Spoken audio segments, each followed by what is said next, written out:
side. Where the streets are empty, that's where we run. Every day. Olá pessoal, eu fiquei de voltar para resolver dois exercícios que na primeira aula, na parte 1, ia ficar muito extenso o vídeo, aí eu resolvi aquela parte teórica e alguns exemplos. Aí agora nós vamos continuar vendo mais 3 aplicações, e essas 3 aplicações vai dar condições para você resolver a próxima atividade, que será uma tarefa envolvendo expressão de resultados analíticos, ok?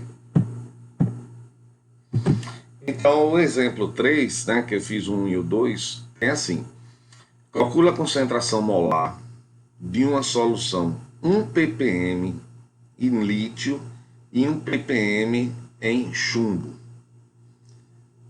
Nós temos aqui, na última linha, as massas molares, tanto do lítio quanto do chumbo.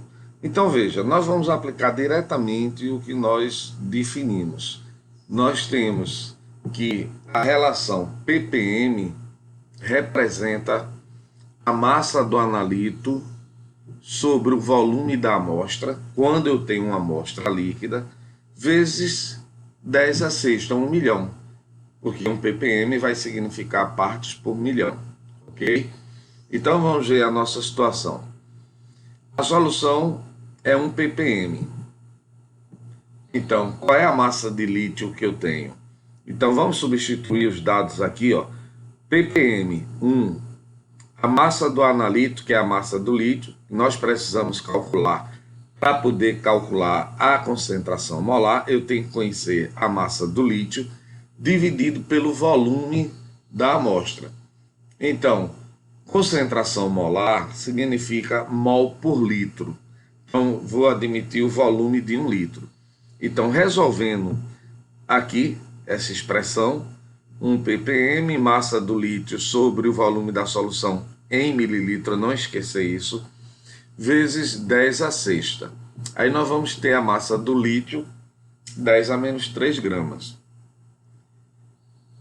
Para calcular a molaridade, vamos jogar na fórmula de molaridade. A massa sobre o mol vezes o volume. A massa em gramas nós já calculamos aqui. O mol já foi dado aqui. E o volume em 1 litro.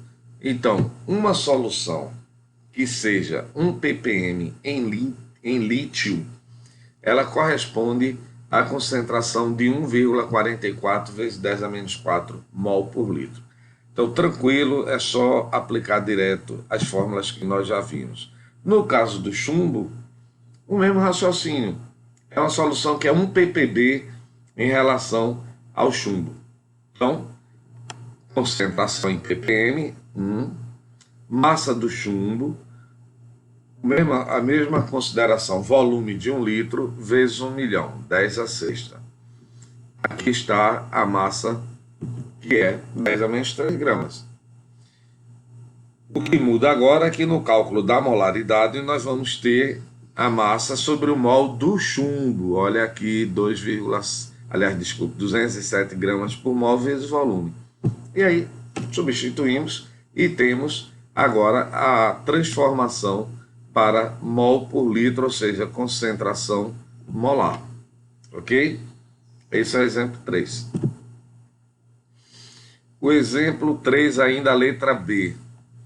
Qual é a massa de nitrato de chumbo que devemos dissolver em 1 litro de água para obter uma solução 100 ppm chumbo? Gente, é isso que a gente faz normalmente no laboratório.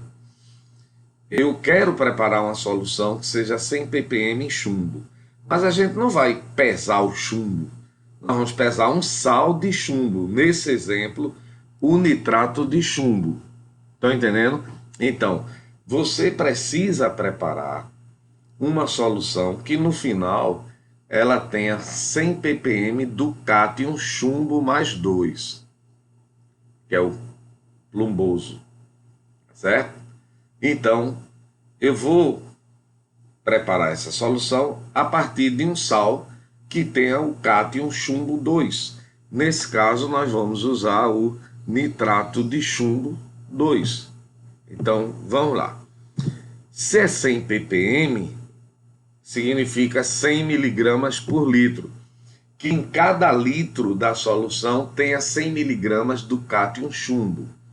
Ora, o nitrato de chumbo, se você bota ele em solução, ele se dissocia em chumbo mais 2 vezes o nitrato. Observando a proporção dos coeficientes, que aqui está dizendo que 1 mol do nitrato de chumbo se dissocia em 1 mol de chumbo 2 mais 2 moles de nitrato. Então, observamos que a relação nitrato-chumbo é 1 para 1. Então, 1 mol de nitrato é 331 gramas, calculando, está para 1 mol de chumbo, 207. Calculando aqui a massa de chumbo, eu preciso 100 miligramas. Para ser 100 ppm tem que ter 100 miligramas em 1 litro, que colocando em gramas é isso aqui. E aí corresponde a uma massa X. Então nós iríamos pesar 1,6 vezes 10 a menos 3 gramas, ok? Então, essa é a massa do nitrato de chumbo que a gente pesa para que ela seja 100 ppm em relação ao chumbo. Então, bastaria pesar, na verdade, 1,6 miligramas, ok? Vamos ao exemplo 4. A concentração do zinco no soro sanguíneo é cerca de 1 ppm. Aí nós queremos converter esse resultado e expressar esse resultado como miliequivalente por litro. Então, quanto vale um miliequivalente do zinco? Aqui está o mol do zinco, 65,4, significa que um equivalente grama do zinco vai ser o mol de zinco dividido por 2. Por quê? Porque o zinco tem carga mais 2. Quando eu estou trabalhando com um íon, quando a gente quer calcular o equivalente grama de um íon, nós vamos dividir o mol pela carga do íon. E o íon zinco é mais 2. Então, um equivalente grama do zinco é 32,7 gramas. O que significa que 1 miliequivalente do zinco é 32,7 miligramas. Porque numericamente são iguais, o equivalente e o miliequivalente. O que muda é que o miliequivalente é expresso em miligramas. Sabemos que 1 ppm é 1 miligramas por litro. Então, se eu tenho um ppm de íon zinco no soro sanguíneo, quer dizer que em cada litro tem 1 miligrama. Se 1 miliequivalente do zinco é 32,7 miligramas, 1 miligrama estará para X miliequivalente, que é 0,0305. Ok? Compreendido? Legal? Vamos para o próximo. O exemplo 5. 10 miligramas, desculpe, 10 gramas de uma amostra apresentou nos seus resultados 5 miligramas de cálcio e 20 miligramas de óxido férrico. A partir daí eu quero que você expresse esse resultado em miliequivalente por quilograma de cálcio, sabendo que o mol do cálcio é 40, e ppm de óxido férrico. Veja, um equivalente grama do cálcio, o íon cálcio é mais 2, então vai ser 40 dividido por 2, que dá 20 gramas. Logo, 1 miliequivalente do cálcio é 20 miligramas. Se 1 miliequivalente do cálcio corresponde a 20 miligramas, na amostra nós encontramos 5 miligramas, que vai corresponder a 0,25 miliequivalente. Foi o que a gente fez agora. Eu peguei esses 5 miligramas aqui, converti em miliequivalente. Como? Se eu sei que 1 miliequivalente do cálcio é 20 miligramas, 5 corresponderá a 0,25, ok? Bom, 10 gramas da amostra, que tem os 5 miligramas de cálcio, mas que na verdade são 0,5 miliequivalente, em 1 quilo, já que eu quero miliequivalente por quilograma, em 1 quilo, 1000 gramas, eu terei X miliequivalente. Então, a nossa resposta será 5 miliequivalente por quilograma de cálcio. Então, isso é convertendo o resultado encontrado em milha equivalente.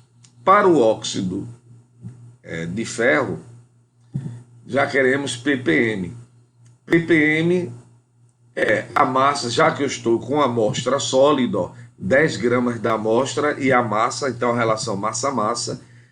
A massa do analito em gramas está sobre a massa total da amostra em gramas, vezes o prefixo, né, de ppm, que é 10 a sexta, ou seja, 2.000 ppm. Para finalizar, o último exemplo, em 20 mililitros, agora olha, é uma amostra líquida, em 20 mililitros de uma solução aquosa, foram encontrados os seguintes resultados: 10 miligramas de sódio e 10 miligramas de potássio. Letra A, calcular ppm de sódio. Acabamos de fazer um agora, né? ppm é essa relação, e aí eu vou substituir. Só que agora a amostra é líquida. Então não esqueça, ó, quando a amostra é sólida, é a massa do analito sobre a massa da amostra, grama a grama. Quando a amostra está em solução, a massa do analito é em gramas, mas o volume da amostra é em mililitros. Então, substituindo 10 miligramas, o volume da amostra, 20 mililitros, vezes 10 a sexta, 500 ppm de sódio. A pergunta B é: se eu tiver 10 miligramas de potássio, quantos ppb nós teremos para o potássio? Ora, para ppb, amostras em solução, a massa do analito sobre o volume. Veja o que eu chamei na aula teórica. A gente mantém a mesma relação. O que muda é o fator de multiplicação. Então, a massa do analito em miligramas, o volume da amostra em mililitros, vezes o fator que agora é ppb, é 10 a nona, dá 500.000 ppm.